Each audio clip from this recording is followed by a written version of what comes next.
Драго ми е што и првата гостинка го кажа тоа, го констатира. Најсончевото студио во Република Македонија, мојата реченица веќе ќе има прилика некој да говори во текот на следниот период. Ана Димовска, официјално по втор пат добро ни дојде во утринска на тема. Дефинитивно и концепиравме дефинитивно дека денес имаме одлична тема и сосема соодветна за летниот период. Стана збор за како родителите можат да учат со децата во текот на летниот распуст. Конкретно оваа тема ни е во рамки на проектот на УСИТ, како што ми вели Ана, вели со читање до лидерство кој го спроведува нашата фондација, односно токму нивната. Пред Ана да ни го представи, ќе ве поканиме повторно да бидете дел од разговорот, бидејќи за двајца од вас ќе доделиме по 2 сликовници. Да, има многу, да не ги кажуваме сите кој како изгледа или како е насловена. Мислам дека која и да заврши во вашите раце ќе ви биде добре дојдена.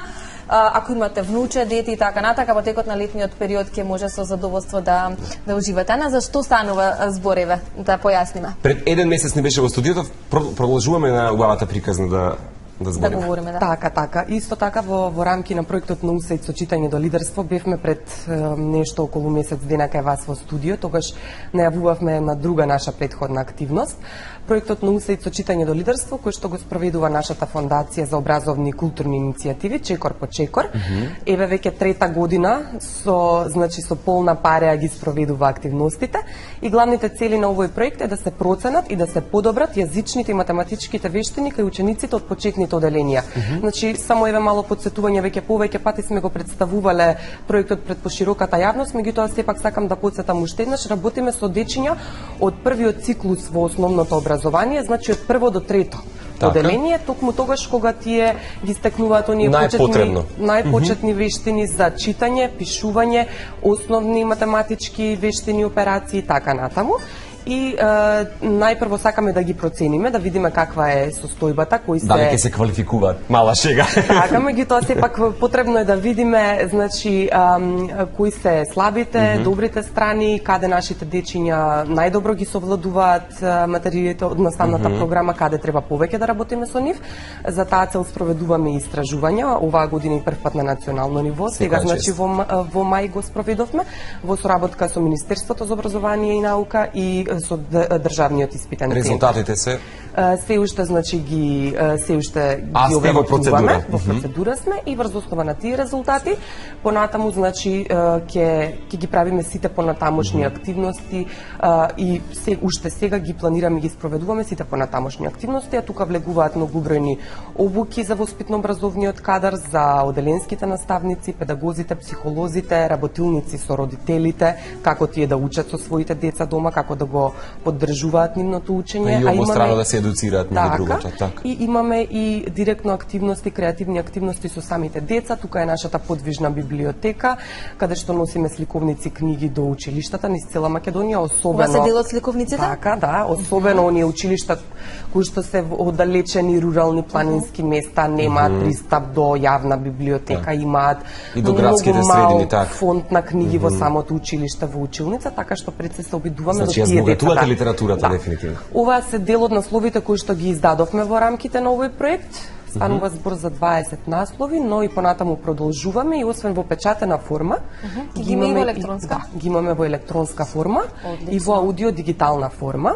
И сите тие се достапни бесплатно на нашата интернет страница www.stepbystep.org.mk.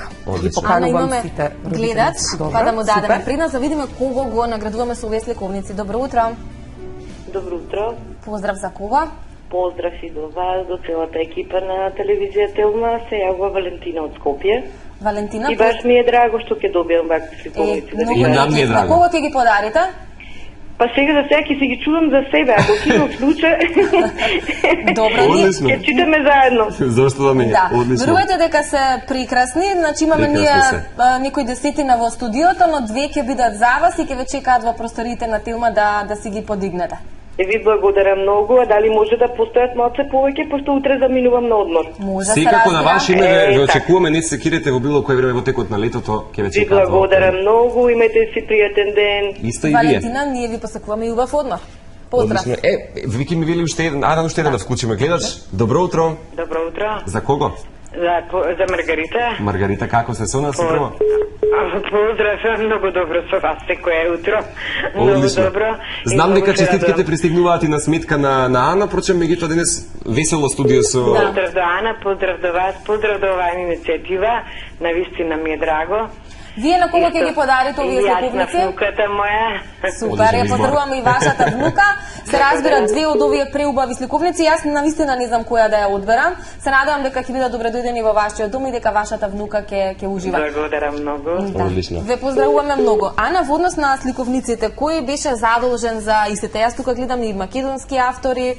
Со кого соработувавте? Така, нашата фондација е дел од меѓународна асоциација Чекор по Чекор и во рамки на отворен повик во рамки на таа цела асоциација учествува автори и илустратори на детски книги од повеќе од 20 земји и од тука е направена селекцијата на најинтересните и најсоодветните наслови кои што ние сметавме дека ќе бидат соодветни интересни за нашата публика, за нашите деца, родители и наставници, така што дојдовме до овие 20 наслови, тие сите се фино спакувани во еден комплет и за поддршка на учењето подготвивме и еден прирачник кој што дава и дополнителни активности, да не биде тоа само едно обично читање, прелистување 5-минутно на сликовницата, туку да се задржиме какви прашања треба да прашуваат наставниците и родителите додека ја читаат сликовницата, како други активности можат да прават додека ја читаат, тука може да интегрираат уметност, цртање, раскажување, истражување, математика и така натаму.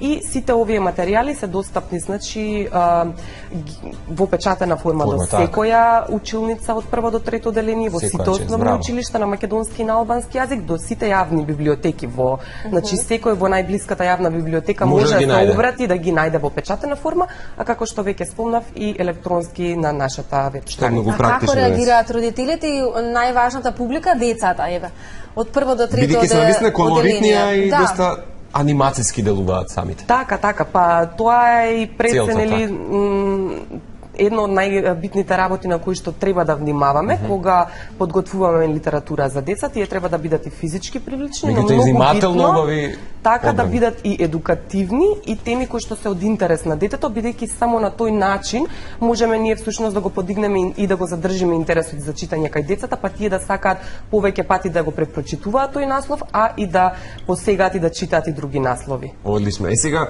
ги споменав целите или пример на цела, кој би било накратко што представува или кои се бенефитите впрочем на проектот на УСАИД со читање до лидерство? Така како што спомнавме, главните цели се всушност да процениме и да ја подобриме значи јазичната и математичката писменост и за таа цел нели ние накратко ги споменав и активностите кои што ги правиме во текот на целата учебна година. Проектот започна во 2013 година со 40 односно 60 училишта, но потоа на барање на Министерството за образование и наука се проширија на сите основни училишта, значи повеќе од 330 основни училишта вкупно на број. Да, сега веќе се официјално вклучени во нашиот проект. Но она за кое што сакавме посебно да апелираме сега во екот на летниот распуст, децата дека едукацијата не смее да заврши, да се стопира. Да, некако по дефолт родителите на 10 јуни завршува учебната година, децата се испраќаат на летен одмор кај баба, дедо или некаде, нели, каде што имаат можност и што вели вашето искуство, има ли родители кои што ја запоставуваат едукацијата, која што вие апелирате дека е многу важно да постои и да продолжи во континуитет и во текот на летниот период? Бидејќи со децата не треба и родителите да се распуштат, така напротив. Така, значи не само нашите искуства, сите светски истражувања во последно време тоа и го докажуваат. Иако најчесто, како што кажавте, реакциите се добре, ве конечно дојде 10 јуни да одмориме, нашите деца се премногу оптоварени во текот на учебната година, нели? И сега ова е добар период за тие потполно да ги заборават книгите, учењето и така натаму, се до 1 септември. Сепак треба да размислиме и да ги земеме предвид најновите истражувања, дали со таквиот наш став им правиме повеќе добро или лошо на нашите деца, бидејќи токму овие истражувања значи потврдуваат дека летниот период кога децата се далеку од училницата, од училишните клупи, од она формално образование, Значи, всушност, доколку летото на децата не е исполнето со редовно учење, сепак не мора тоа да биде едно формално учење, како што е тоа преку учебната година, тоа може и доста негативно да влие врз нивниот успех и врз нивните постигања пред се во читањето, па и во другите сфери на учењето. Тука пред се говорам, значи, на дечиња кои што се на онаа возраст која што ја кажав, која што е всушност целна група од прво до трето, односно онаа возраст кога тие ги стекнуваат основните вештини за читање, пишување и математика. Значи, лето кое што не е исполнето со редовно читање, со редовно учење, математички вежби и така натаму, може да, значи, влие негативно на нивните постигања, на нивните знања кои што биле усвоени предходните 9 месеци, кои што биле исполнети со учење во текот на учебната година официјално.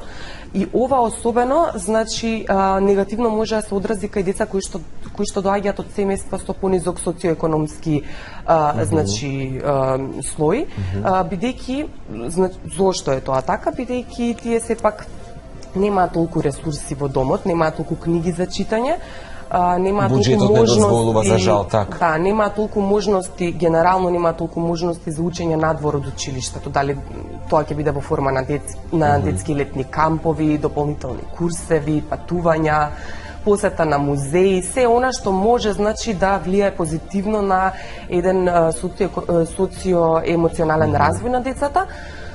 И токму поради тоа ние апелираме да се подигне свеста за ова прашање. Меѓутоа, не само кај тие деца, општо кај целата детска популација, во нашата земја имаме летен распуст од околу 80 дена. Значи, ви имате летен распуст? 80 дена имаме летен распуст во јавните училишта, значи во основните училишта во Македонија, што е релативно долг период за децата. Бога ми е долг. Знаеме да се лабавиме и да хибернираме во текот на летото. Доколку хибернираме во текот на летото, како што рековте. Тешко е да се вратиме после. Сепак, да. Пред се влија негативно на самодовербата на децата на 1 септември. Со страв ќе се враќаат. Да, сите некако да со страв дека треба да одат на училиште. А доколку со нив работиме во текот на летото, низ некои игровни активности. Да, тоа сакам да кажам, ако едукацијата се одвива низ игра и сето тоа е забавно за детето, тие не би го доживеале сето тоа толку трауматично, за да се вратат на... Нема да го почувствуваат толку дека 3 месеци ништо не правиме. Апсолутно не. Сега, споменав на почетокот и секој ще прашам како планирате да ја надградите оваа приказна или пак да го продолжите овој проект на УСЕИТ? Така, проектот продолжува, нели, мислам, нашите активности траат до крајот на наредната, до крајот на 2017 година, но во текот на летото уште би сакала да се надоврзам со неколку така кратки предлог активности, како и на кој начин можат... Како родителите да си ги поттикнат децата да учат? Се разбира дека низ игра и во духот на летото, тоа мора да биде низ игра, не толку строги, не толку долги активности, туку игровни активности во текот на целото лето, без разлика каде и да се. Би сакала најпрво да кажам нешто за читањето. Им честитам на оние кои што ги добија и не треба само да ги подарат на некого, туку треба заедно да ги читаат со детето. И она што сите истражувања последни го кажуваат и она на кое што ние постојано апелираме, ова се однесува во текот на целата година, треба да го прават родителите со своите деца дома, не само во текот на летото, но да не запираат во текот на летото, задолжително 15-минутно заедничко читање на сликовници или некоја друга литература со деца. Во текот на денот. Во текот на денот. Само 15 минути на ден, а тоа гарантира и во голем процент ја зголемува можноста дека тие деца ќе зголемат брзината, точноста и течноста при читањето, ќе станат подобри читатели, кај нив ќе вродиме една култура за читање, љубов кон книгата и тие ќе го подобрат разбирањето на она што го читаат, што понатаму всушност придонесува полесно да ги учат и сите останати предмети во училиште, но и надвор од училиште. Да се совлада впрочем целиот материјал кој што се... Така што 15 минути на ден е она кое што е минимум задолжително. Оптимално, како што треба. Да. Одлично. Понатаму, значи, било каде да се наоѓаат родителите со своите деца, дали дома, на плажа, езеро, море, планина. Постојат голем број на примери како низ игра со она кое што е како ресурс околу нас во природата, може да го направат. Дали од собирање, од земање на камчиња, ливчиња, плодови, она што е околу нас, нивно подредување, поголемина, предвидување на количини, измислување на разни проблемски задачи од она што е во нашето обкружување или секојдневие, измислување на приказни, раскажување на приказни, значи сето тоа всушност влегува во учење во текот на летото, а дечињата всушност нема ни да забележат дека е тоа така. Дека тие всушност кога ги збориш овие компоненти на како да го опишуваш нашето дејство, бидејќи имаме многу слично дејство, меѓутоа за жал денес технологијата и интернетот си прави една за жал некако ќе кажам надвор од сето тоа, како да немаме социјален момент со останатите ученици, токму затоа го добро што го споменува, чисто заедничките да се едуцираме преку вакви практични вежби. Да, меѓутоа сепак родителите треба да бидат свесни за ова, бидејќи тие всушност во текот на ова долго лето, сепак 80 дена надвор од училишните клупи, тие се единствените наставници, единствените едукатори на децата и во нивни раце е оставена нели учењето и едукацијата на дечињата. Бога кажам. Да. Убави совети за сите родители, баби и дедовци за тоа како да си ги едуцираат своите најмили и најмлади во текот на летото, значи едукацијата впрочем е процес кој што трае постојано и не треба да запира. Затоа се надевам дека овие совети кои што ви ги даде Ана ќе ви бидат и добре дојдени. Ана, ти благодариме од срце што повторно нели дојде во утринска на Тилма во нашето сончево студио. И сега Цеце ќе засмеме, ги тоа се гледаме од септември. Тоа е реченицата која што најчесто се па да, ја продолжуваме приказната и се надеваме за од септември ќе имате и многу повеќе и побави успешни проекти кои што како и овој да го понудиме секако за македонската публика. Благодариме многу на поканата. Убав летен одмор, остатокот од одморот, бидејќи одлична боја имаш фатено, мора да признаеме, ти кажавме, ти завидуваме. Фала, меѓутоа сепак најмногу уживав додека читав книги на плажа, така што да. Некоја препорака? Апел. Многу препораки на англиски јазик, сепак користам и како прилика и англискиот јазик да го усовршам во текот на летниот одмор. Така што еве уште една едукацијата продолжува. Значи кај повозрасните. Да. Дефинитивно. Ана, ти благодариме. Фала ви.